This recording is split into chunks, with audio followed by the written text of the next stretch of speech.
世界水祭りチャンネルでは新企画が始まります。水にゆかりのある著名人をゲストにお呼びして、あまり知られていない能力や働きを語っていただきます。今回は白鳥哲監督をゲストにお呼びして、水についていろいろ語っていただきました。皆さんこんにちは。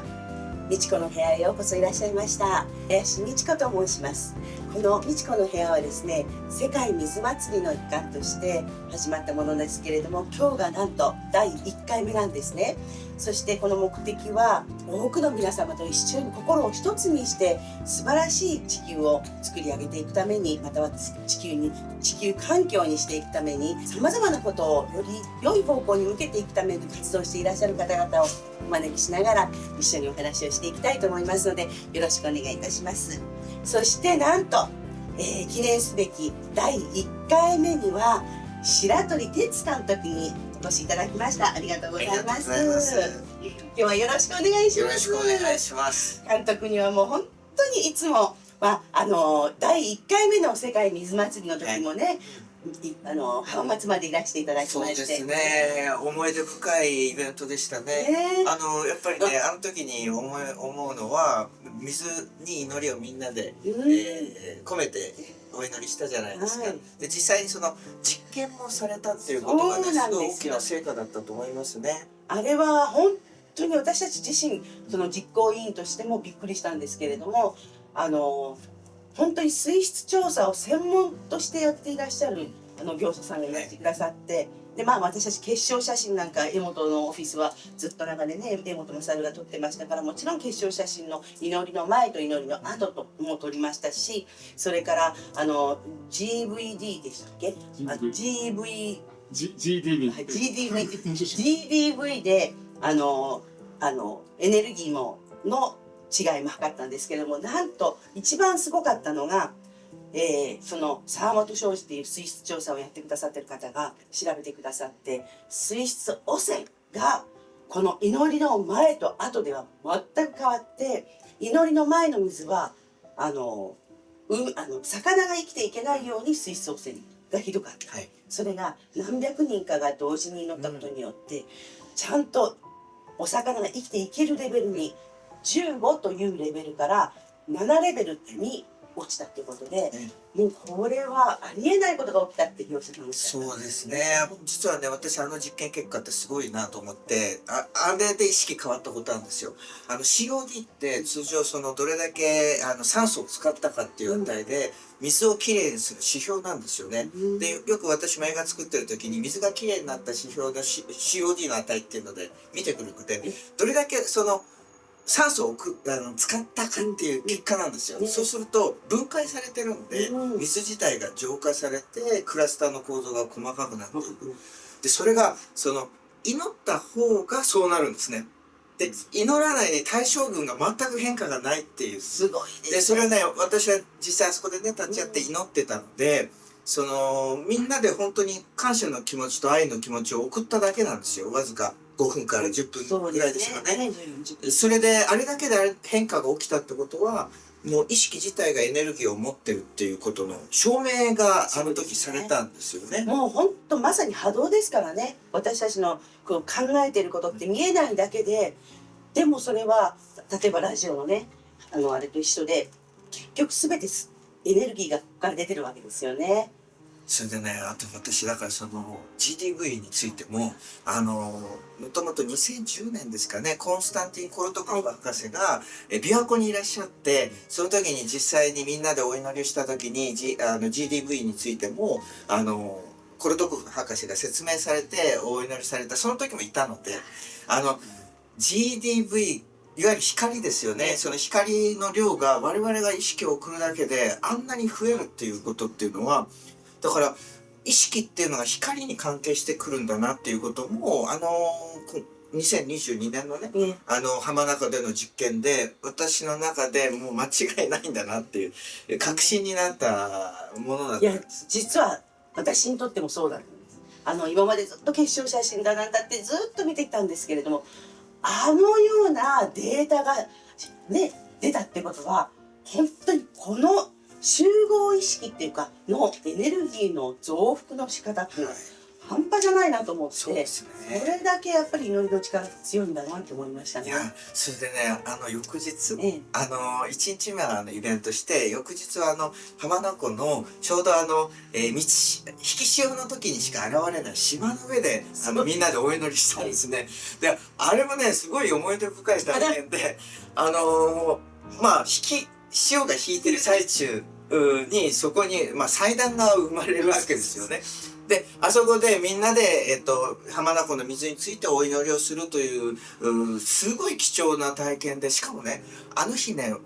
江本勝先生の命日だったんですよ。そうでしたね。10月の19日ですかね。17日でしたね。それで、その17日っていう日が、実はね、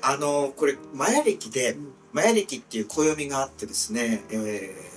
太陽が、生まれた人っていうんですかね、そんな日だったんです。で、その日っていうのは、実は私の誕生日でもある。そうだったんですよ。誕生日であり、江本先生の命日であるってことに、そうですよね。命日って命の日ですから、上の世界に生まれ変わった日ですもんね。生まれ変わって、でこちらで、だから私誕生したっていうことと、なんかすごい深い意味をね、感じて、それでそこの場所で皆さんで水に対してお祈りをね、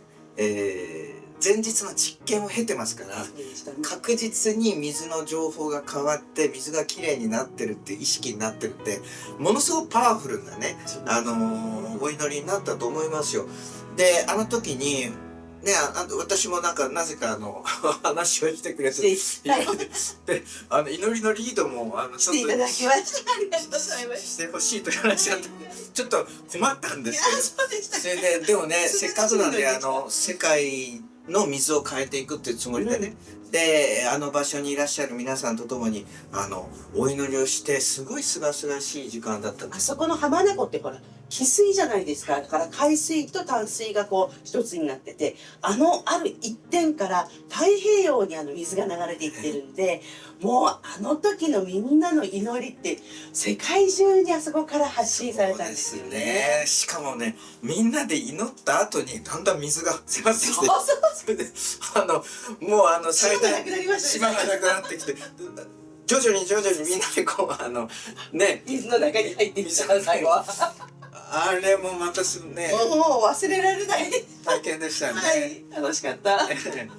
まあ、あれがだからね、2022年の重要な日に実際にみんなで集って世界のためにお祈りをするっていうね、まさしくその世界水祭りっていうものの原点がスタートしたんじゃないかなって思いましたよね。ありがとうございます。監督はね、映画のもう何本も作っていらっしゃいますけれども、その中で祈りっていうね映画、もうすごく世界的にも発信されて素晴らしい映画を作っていらっしゃいますけれども、はい、あの中では祈りのそのみんなの集合的な祈りによって、ご自分自身が体験されたことはい、そうですね。まあ自分の体験もありますし、実際にその世界の人たちが祈ると戦争の状態がどういうふうに変わっていくかとか、そういう実験って数多くされてきていて、で映画を撮ってる最中も驚いたんですよ。こんな大規模に祈りの実験がされている。例えばね、2009年にスリランカで行われた祈りの実験は1万1000人がね、65カ国ですよ。スリランカの内戦に対して祈ったんですね。で、当時ね、すごい、政府軍との間に交戦状態があって、泥沼化してたんですよ。ところが、祈った直後から、死傷者数、それから死者数、減っていくんですよ。で、減少してって、この実験すごいのはね、8ヶ月後に内戦終結するんですよ。うわー、すごい。で、あれはあれですごい実験だったんですけど、あの後もアフガニスタンの、実験でですね、同じように大規模な NATO 軍との協力されて行われた実験でもものすごい結果が出てます。で、私ね、映画を撮ってからもう10年以上経つので、どんどんね、新しい情報が更新されてるんですよ。それで、映画を撮ってる時はね、ちょっと知らなかった内容のことがね、最近ではまた、そういう時どうするんですか、また新しく。ねえ、まあ、どうしてもね、多岐にわたって映画作ってるので、一つの分野だけじゃなくて、関係していくんですよね、いろいろね。でそんな中でね、私最近知ったのが、長期にわたって瞑想するとどうなるかっていう実験があって、これね、2007年から3年間、アメリカの人口、当時の人口3億ぐらいなんですけど、3億の1% の平方根、はい、この人口約ね2000人ぐらいなんですけど、2000人の方たちが瞑想するとどういうふうになるかっていう実験が3年間されたんです。すごいですね。それでね、その3年間、そこでね瞑想し続けて、大学でね瞑想し続けて、その結果ね、犯罪率減るんですよ、アメリカね。そしてね、テロの件数も減るんですよ、3年間。それね、統計学的にもね明らかで、実際にその3年間にテロは少なくなってくる。それからそういう分断の要素が少なくなってくる。様々な、犯罪率もそうですけど、減少したことが確認されたんですよ。それが発表されたのは2016年なんですけど、でそれ私最近知ったんですよ。でこんな大規模に、しかも長期にわたって、私たちが意識をね、祈る行為と瞑想行為って非常にバイブレーションの世界に似てるんですよ、結果としては。で、そういうある一定数の方たちがそういった瞑想状態になってくる、そういう状態になった時に地域が安定化してくる、そして分断しているものが和解、そしてテロが撲滅されていく、そういうことの一つのね証明になってるんですよ。それでね、私の中ではっきり分かってきたのが、実は平和っていうのはね、外側に向かっていくものじゃないんですよ。中ですね。内側なんですよ。ですね。でね、平和運動ってやりがちなんですけど、実はね、内側を我々がね平静に保って、どれだけね、ピュアになって、そして脳波が変わっていく。この脳波がシータ波とかね、アルファ波とかシータ波になってくるときに、そのバイブレーション自体が地域を安定化させてるんですよね。でそれが十分に証明できるようになってきたということなんですよ。でそれはね、だから映画を撮ってから、10年以上経ってから、私自身もより認識が変わってきたところで、その平和はね、外に向かって作るものじゃないんだな。そうですね。全ては自分の内から始まるって言いますからね。それもそうですね。平和もそうですしね。平和って言ってるうちはまだ戦いのモードになってるんですよね。ただね、そこの時にやっぱり現実を見ていくってことも大切な視点で、現実がシビアに起きてるのにね、そこにただぼーっとしてるのと違いますからね、現実っていうシビアな現実についてもちゃんと見て取る、受け入れるっていうかね、それは私の経験の中でもあって、やっぱり例えばがんになったらね、がんである現実をまず認めることが大事なんですよ。ある種今ね、人間が抱えてる問題、地球のがんですよね。でこれ実際に我々起こしてますから、その起こしてる現実から逃げるんではなくて、そこでやっぱりちゃんと見て取った上で、そのバイブレーションをどうやって変容させていくかっていう、そこがね大切になってくるんだと思うんですよね。そういう意味では、だから世界水祭りで2022年に始まった水祭りっていうのは、最初にそれをねまず証明して、しかもねこれ祭りごとっていうことがすごい意味が深いと思うんですよ。私がね尊敬してる先生でね、奈良沢健二先生という方がいらっしゃいました。で奈良沢先生から私はお道っていうねご修行をもう14年前ですかね、通ってた時代があるんですよ。それでお道ですね。お道はい。払いの儀式、祝詞をね掃除をしていくことになるんですけど、結局ね神道の本質っていうのは払いなんですよね。もともと我々は清浄無垢な存在だったのを、その汚れを払っていくっていうことを神道を通じてずっと継承されてきてるんですよね。でまさにそれは祭りごとであり、私たちがその意識の中にある不浄なものを払ってね、そして、もともとあった正常無垢が神聖さと結びつく、そういうことがねやっぱり根底にこう日本はね伝わってきてるんだと思うんです。でね、その水っていうことでその祭りごとのことをね南沢先生から教わって、もうね水のことといえば江本勝先生ですよもう江本先生とのご縁は深いので長いですしね。それでねやっぱり江本先生との出会いによって私は水の本質っていうかね、そこをね科学的にも理解するようになったし、そしてその祈りの力に対しても関心が浮くようになりましたし、でそういったことがねこの世界水祭りの最初の年にね始まったと思うんです。それが、開いてって2023年にね、阿蘇でされて、でいよいよ今年になるわけです3回目ですね、今年はね。阿蘇は本当にすごいなと思うのが、アスペクタっていう会場で野外劇場でやったんですけど、あの辺一帯はものすごい地下水が豊富なんですね。確か琵琶湖の 3.2 倍とかって言われてるんですけれども、それだけ地下水が豊富なところでみんなが一斉にこの思い、愛と感謝の思いを発すると、その下の水がものすごい波動が共鳴して、そして宇宙にまで響いていくという、まさに共鳴現象を起きるということですよね。おへその場所ですので、阿蘇はね重要な場所なんですよね。でやっぱりねその重要な場所である阿蘇がね、やっぱり破壊されないようにしないといけないと思うんです。今ね日本全体で起きてるのはそういった水源の森がねどんどん外国資本が入られて、そして地元の方たちが知らないうちにね奥山と呼ばれたその自然がね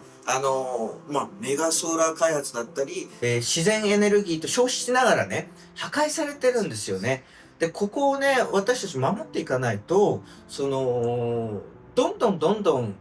未来に対しての選択肢がなくなっていきますからね。そういう意味もねやっぱり考えてこの世界水祭りはね守っていくっていうこともね。本当そうですね。江本勝が本の中で著書の中で書いてあったんですけど、水を守るっていうことは自分を守ることだ。で水の将来を守るっていうのは自分たちの将来を守ることなんだ。もう本当に今大切な大事なところに来てるんですよね。もう分かれ目に来てると思うので、その辺のところをね皆さんね意識して日々自然環境だとか水資源を、または水のある場所に行けばそこで感謝をするだとか、もう全てにおいて生きるものはもう命全ては水の中で生まれてきますから、そうですね。その辺をね意識してね感謝しながらね。自らっていうぐらいですからね。自分からっていうのは自らなんですよね。そうなんですよ。なんか本当私たちみんな一人一人が別々だと思ってるんですけど、でも実は私は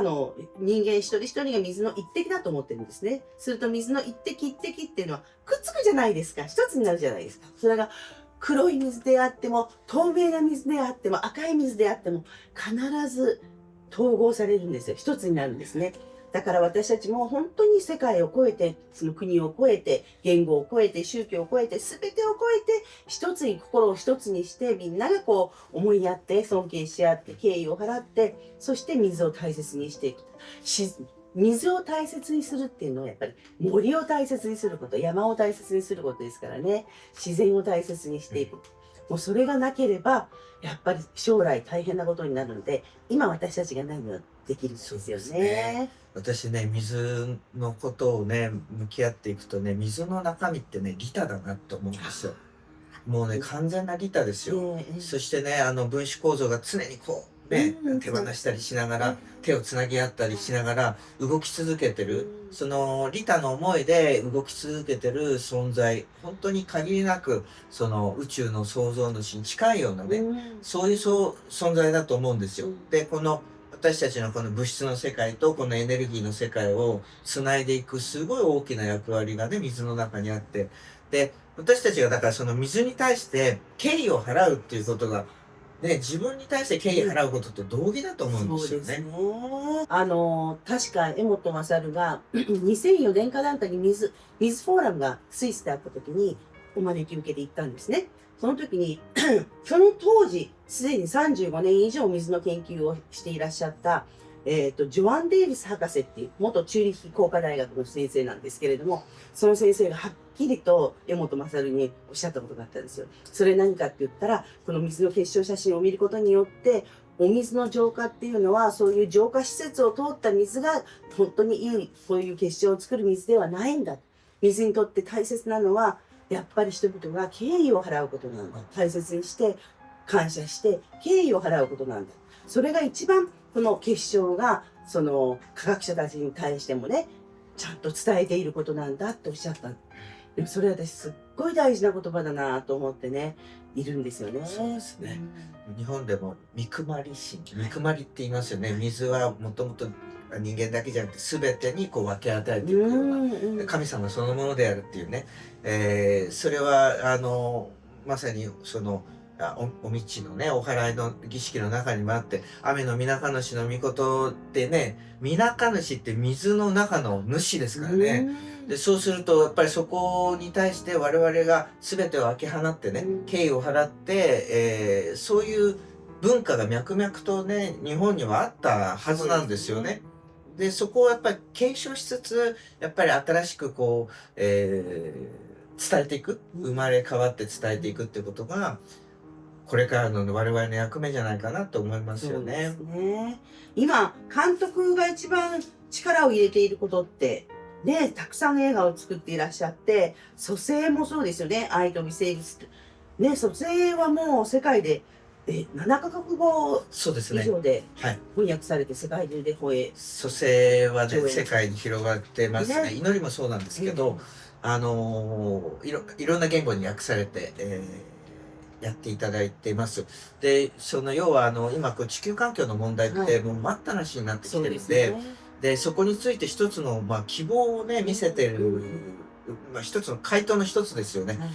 まさにその微生物の力。でその微生物っていうものがどういう働きを持ってるのかっていうことをこの映画でね、明らかにして、でその今人間が抱えてる放射能の問題だったり、それから汚染の問題だったりゴミの問題だったり、そういうことについて一つの解決策っていうのをですね、この映画で伝えているんですけどね。そうですね。私の知り合いもそのブラジルにいる知り合いの方がものすごい膨大な農園をやっていらっしゃって、でそこで使っている微生物をやっぱり使っていろんな農作物をやってるんですけれども、育ててるんですけど、微生物がこの地球環境にとって農作物にとって全ての命にとってどれだけ大切かっていうのはこの農家の方は自分の体験上ですごくよく分かってらっしゃる。そうですね。でね、やっぱ微生物と向き合うとやっぱり意識が関係してくるんですよね。例えばどんなに良性菌というか良い菌たちでも私たちが疑ったりね無視したりするとね腐敗に回ったりするんですよね。でっていうことは意識がどこにも介在してくるんで我々がねその分け隔てない心、分け隔てないことで心で利他の思いでやっぱり発酵にも向き合う必要があるんですよね。そこがねやっぱり微生物についても生き物なのでね。生き物ですね。命がありますからね。そうなんですよ。どんな植物であっても動物であっても食べ物、微生物のいる食べ物も一瞬にして人々の思ってることが伝わってるっていう本も書いてる人がいらっしゃるんですけれどもね、そういう研究なさってる方も。だから私たちは本当微生物なりこういうプラントもそうですけれども、本当無視が一番良くないですね。本当にね。愛を与えること、感謝することですよね。本当にそうですよね。結局だから意識がバイブレーションを持ってるので、波動を持ってるので、それ自体は時間も空間もなく伝わっていくので、それは水を介して伝わりますし、等しいけるものはそういうふうに意識を持ってるんだと思うんですよね。そこがまず大前提にないと地球全体の問題ってね、本当に解決できないと思うんですよね。もう全部つながってますからね、本当にね。ここの水だけが汚染されているわけではない。もうここの水が汚染されているっていうことは、様々な原因が私は確実にあると思うんですけれども、その中の一つの大きな要因としては、私は人々の意識だと思ってるんですよ。で、意識というエネルギー、波動が、結局はどういう思いで日々過ごしているか。で、それが確実に、バイブレーションで影響して、そしてこの地球っていうのは、ガイア、生きている生命体ですから、大地がそれを受け取って、感じ取って、で、それを感じ取っているのは何かって言ったら、やっぱりそこにある介在している空気中の水、大地の中の水、すべての水がそれを一瞬にして感じ取って、伝えていって、運んでいってるっていうのがあると思うんですね。ですから、思いっていうのは私たち、やっぱり思いも言葉もすべて選択できるじゃないですか。何を思って、どんな言葉を使って何をするか。この思いと言葉と行動が良い意味で一致して、で、それもしかも、そこには共鳴現象起きるわけですから、それをいかに継続していくかですよね。そうですよ。この波動っていうものの理解。結局振動なので、そうすると同じ波同士っていうのは共鳴しますからね。やはりね、いつも思うのはね、もう先生がね音叉を持ってね、よくこうやっていたじゃないですか。で、あれね、私は以前はね、あれどういうことなんだろうってあんまりよく分かんなかったところなんです。私もよく分からなかった最初は。でもね、自分でね、音叉を扱うようになってから、臓器にも音があるってことが分かったし、そしてね、共鳴を起こすとね、音叉なんかね、同じ臓器が持つ周波数が整ってくるので、体調変わったりするんですよね。ということは、共鳴現象っていうこの波動の理解が起きることで、このことの重要性が分かりますよね。そうですね。波動の本当にこの共鳴の法則イコール波動の法則だと思うんですけれども、それが理解できると、全てにおいて自分自身にまず正しいというか、きちんとして悪い言葉を発しない、悪いことを、嫌な思いを人には与えないとか、リターの思いですよね、まさに。です。それが自分で分かってくる。すると自分が変わると周りが変わるじゃないですか。で、周りが変わるということは、家族が、家庭が良くなって、家庭環境が良くなって、で、それぞれの家庭環境が変わってくると社会が変わってきますから、そういう波動的な理解っていうのをね、やはりね、もっともっと広めていけたらいいなって私は思ってます。本当そうなんですよ。まずね、波動っていうものなんだ。全てはバイブレーションを持ってるね。で、これはだから量子力学が進歩してきたことで、もうこれは現実的な科学的な話なんですよね。量子力学がなければ DVD も生まれてませんし、ブルーレイだって、それ GPS だって、スマートフォンだって生まれてないわけですからね。で、その量子力学的理解っていうのは結局波動の理解ですよね。で、全てが波動情報であるバイブレーションを持ってるってことが分かってくると、波をどういうふうに例えば相殺したりとか、変容させたりとか、あと、変化させたりとかね。それはもう思いも波を持ってるし、色だって形だって匂いだって、色だ全部ですよね。全部バイブレーションですからね。だからそこがこれからの時代当たり前になってくる。そしてそうすると目に見えてることは結果的なことなんで、原因の部分に我々がこう思いを馳せられるようになってきますよね。思いって本当種みたいなもので、自分が発したもの、その種が確実に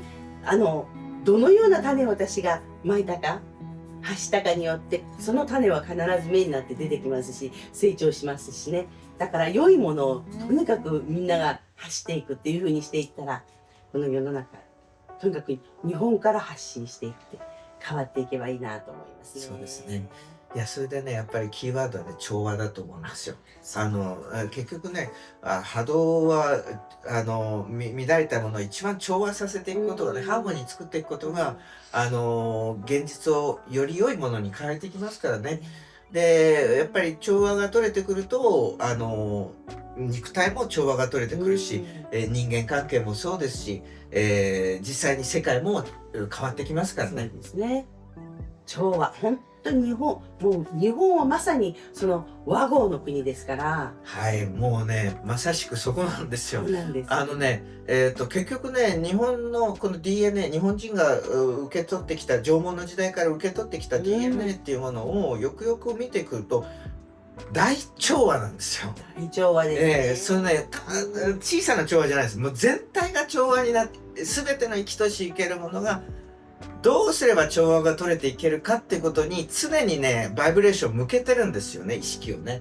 で、それが伝わってきてるから、言葉を通じて、日本語を通じて。だから、日本語を正しく我々教われば教わるほど、例えば主語を滅するじゃないですか。ですね。私はって言わない。で、それってどういうことかっていうと、全体が自分だからなんですよね。で、そういったこととかも、その、大調和っていうことがね、基本にあるからこそ、それがね、伝わってきてるんだなってね、私はすごい敬意を感じてるんです、先祖に対して。ですので、世界水祭りで目指されるとしてることっていうのはね、大変重要で、日本初でね、この大調和の精神をね、伝えていただければなっていうふうに思います。そして私もそこにね、少しでも協力できればって思ってます。ありがとうございます。本当日本、様々な国、どの国でもそれぞれの良さがあるんですけれども、やっぱり日本の良さって調和ですよね。大調和。調和をみんなが輪になろうとする、優しい気持ちでいる、相手を思いやるっていう、ここまで調和を大事にする国民って私も出会ったことがないかもしれないですね。で、そういう国に生まれたってこと自体私は本当感謝でしかないし、で、もっともっとそれを皆さんに気づいていただいて、忘れてしまったものをもう一度こう思い出していただいて、そしてそのような昔の縄文時代のような大調和のまた国をね、作り上げていければ最高に素晴らしくなると思います。そうですね。はい、白鳥監督、今日も本当にありがとうございます。ありがとうございます。今度はお聞きしたいことは、様々な映画を作っていらっしゃいますけれども、一番今取り組んでいらっしゃること、思いを大事にして取り組んでいらっしゃることって何ですか？ですね、実はね、いつも映画って大体4本ぐらい動いてるので、一番取り組んでることっていうのは、その都度その都度、全体がどれを求めてるのかなって、認識がある程度ここだったら伝えられるかなっていうところで出していく形になるんですよ。はい。で、その中で昨年の11月から公開してるラストホープっていう映画がありまして、この映画はね、やっぱりこのコロナっていうことが起きたことで出さざるを得なくなった映画なんですね。で、私自身、2020年に、美智子さんとインド行かせていただいて、そうでしたね。帰ってきた時に、このコロナ騒ぎの不自然さっていうものを真っ先に感じたんですね。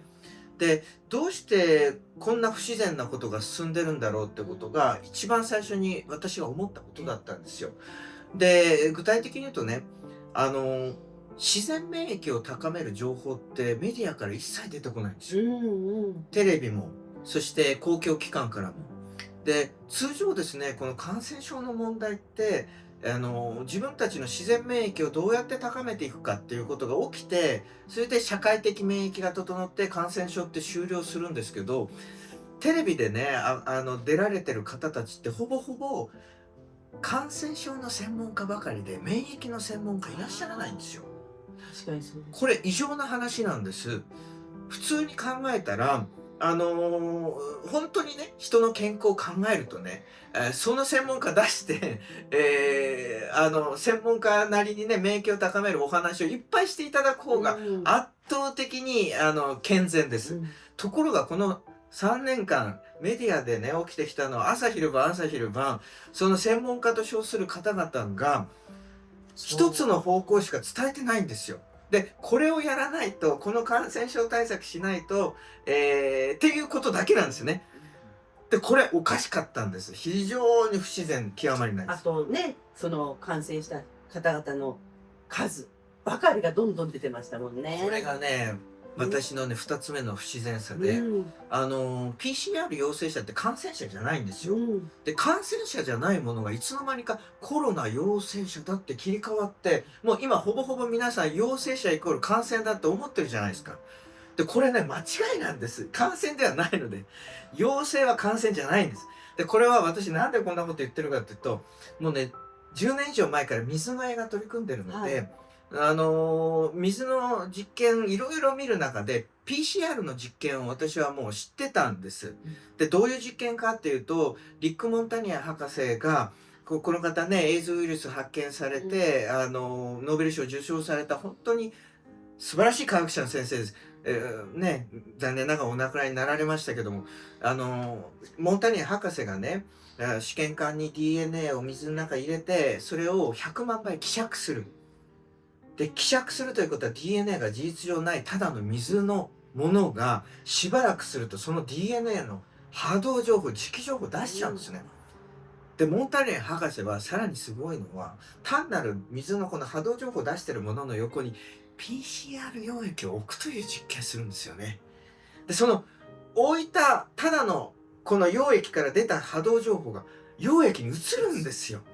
しかもね PCR って増幅させますから、日本で40回も増幅させちゃいますから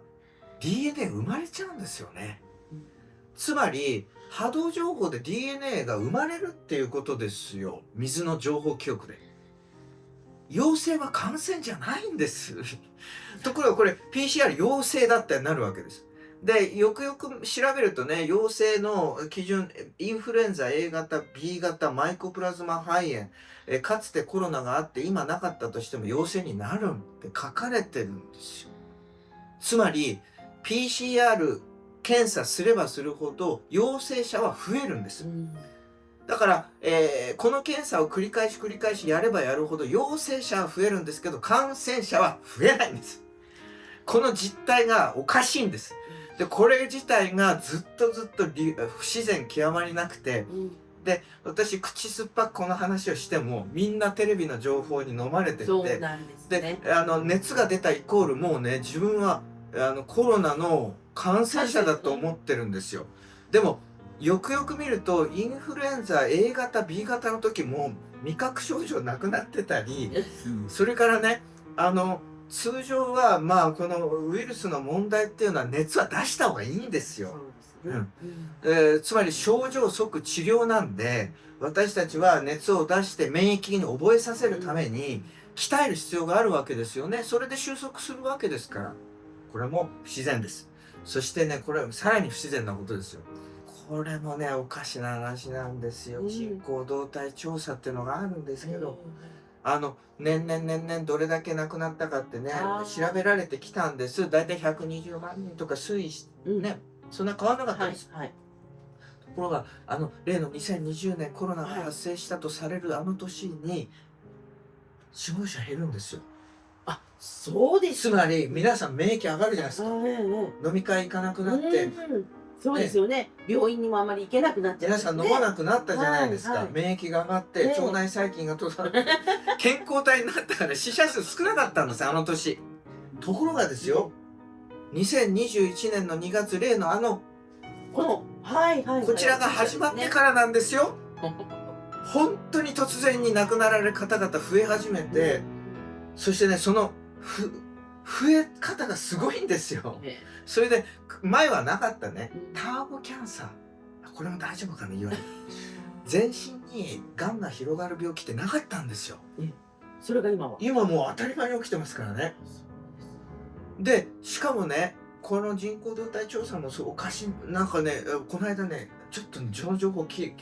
さないようになっちゃってるんで、なんか奥にしまわれるようになっちゃって、厚労省も何しろおかしなことが起きてるんです。そして真実が伝えられない状況が起きてて、検閲がすごくなってる。そうですね。おかしいですよ。そしてねこういったことが起きてるのに我々はどんどんそういう人口も減ってきてるのに、最終的にねある世界の人口動態調査の専門の企業があるんですけど、2025年には日本は100万人ぐらいになるって言われてるんですよ。でアメリカはね9000万人。その通りに向かってますよね。でそういうこととかもね、我々は真実をちゃんと知らないと、そしてね、真実はやっぱり自分で情報をつかみに行かないとつかめないんですよ。でこのね、おかしいなって思うことを調べれば調べるほど、こんなことが進んでるんだっていうことにぶち当たっちゃうんですよ。そうですね。それでこれは伝えないと大変な方向に向かっちゃうってことでできた映画がラストホープって映画なんです。それでこの映画はね、伝えるに対して本当に実はいろいろな意味で、勇気がいりました。そして、伝え方ももう難しい問題があってですね、ここでも言えない話がいっぱいあります。最終的にね、私たちはやっぱり例えばね、がんになった時にね、真実と向き合う必要があるんですよ。痛い情報ですけど、ちゃんと、知ろうと努力すること、そして向き合うこと、そしてその向き合うとね、必ずその先に希望があるので、その希望がこの映画で伝えたい映画なんですよ。ラストホープなんですよ。最後の希望。それでね、何が希望かなんですよ。良心に従うことなんです。自分の心、真心ですよね。そしてね、やっぱりね、良心に従ってくること、自分の体にとってやっぱりおかしいなと思うことをやらないこと、そういう人にはしないこと、むしろね、人にとっていいことをやっていくことですよ。この徳を積むこと、利他の思い。まさにね、その生き方をしてたのが私たちの先祖なんです。大和心。大和の心。大和の心。大調和の心なんですよ。でね、この大調和の心が何なのか、縄文の時代からあるんですよ。伝わってきてるんです。遺伝子通じて。全ての生きとし生けるものに対して調和の心を持っていたんです。でその調和の心はね、どうしてそういうふうに生まれたかっていうと、全ての命がつながってることが分かってるから。そういうことが地球由来の魂は知ってるはずなんです。そしてその地球由来の魂はね、最終的にこの調和になった方が自分のためだってことが分かるわけです。だからこそ縄文の時代は1万年近く戦争がなかったんです。争いがなかった。そしてその遺伝子 DNA は引き継がれてね、日本では江戸の文化に広がっていきました。265年なんと争いがなかったわけですよ。そしてゴミが出なかった。そしてまさしくその調和の心が大和の心があったからです。でその大和の心の本質っていうものに立ち返っていくと、それがね、希望になってきます。でその希望に目覚めてくださいよって映画が実はこの映画なんで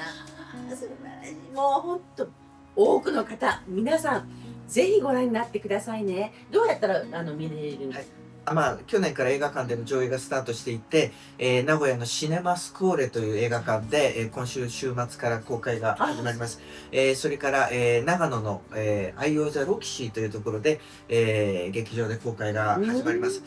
同時にですね、各地の自主上映も広がっていまして、それぞれの地域で今、始まっているので、詳しい情報はですね、オフィス鉄白鳥の、上映情報の方をご覧いただければと思います。そしてこれをね、広げたいという思いの方たちも随時募集しているので、ぜひね、自主上映をしたいという方がいたら、オフィス鉄白鳥の方にお問い合わせいただければと思います。はい、ありがとうございます。本当に私も監督の映画はほぼ全部拝見しておりまして、一つ一つのメッセージがもうとても大切だと思ってるんですね。で今回はすごい挑戦をなさったなと思いまして、まさに私たち本当に今の時代、なんとなく心でなんかこれはおかしいと思ってても流されてしまうことって多いんですけれども、それをまさに正面からちゃんと向き合って、そして希望をどうやって生きていくと私たちみんなが幸せに生きていけるかということを提供してくださっている。まずは気づこう、そしてこのように生きていこうっていうその希望を与えてくれてる映画だと思います。ありがとうございます。この映画のキャッチでね、気づけばそれが希望となるっていう言葉があります。やっぱりね、まずね、真実を知ろうとすることですよね。そして勇気を持って真実をすると気づくようになってきます。で、その気づき自体が希望に変わっていくんですよね。で、その希望がある一定数の数に変わった時に世界はそっちに向かい始めるんですよ。で、今私たちがその気づきをね、どれだけの人たちが共有できるか。で、そういうところに今かかってます。で、そういうタイミングでね、この映画をぜひご覧いただいて、その気づきをね、皆さんが広げていただければと思います。もう本当に日本人ってその一番この世界で求められてるいい意味でね求められてる国民じゃないのかな、国ではないのかなって私は思うんですね。江本勝の水からの伝言、それから水は答えを知っているが、なぜここまで全世界に広まったか、それは日本発信だったからだって私は思うんです。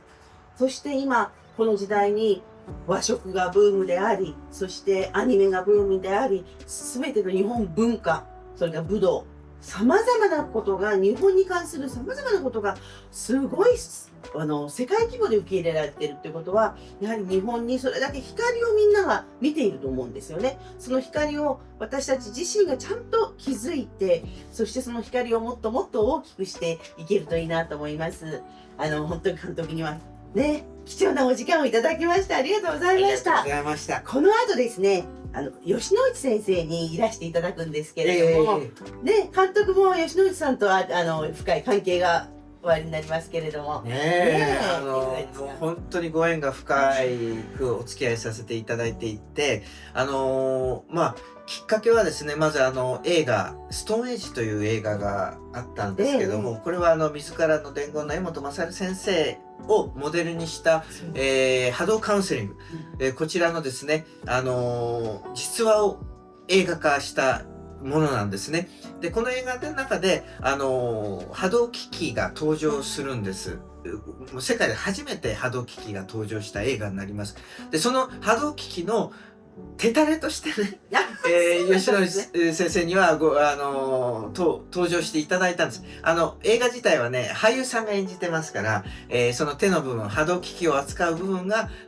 吉野さんがされてですね、で、研究員としても、出演してくださったのが最初のきっかけで、それ以降ですね、私自身が、脳腫瘍になって、そこの時に実際に波動カウンセリングを